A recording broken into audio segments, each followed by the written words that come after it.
And welcome back to our channel. So today in this video we are going to discuss about how to restore a deleted contact from cloud backup.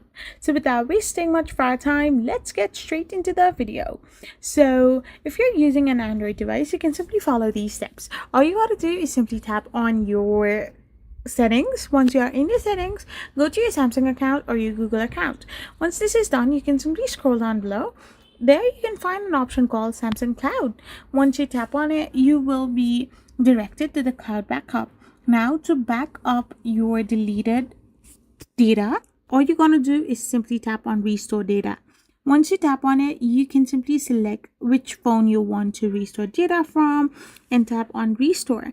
Now there is a high chance that your data will be retrieved if you have not permanently deleted that particular data.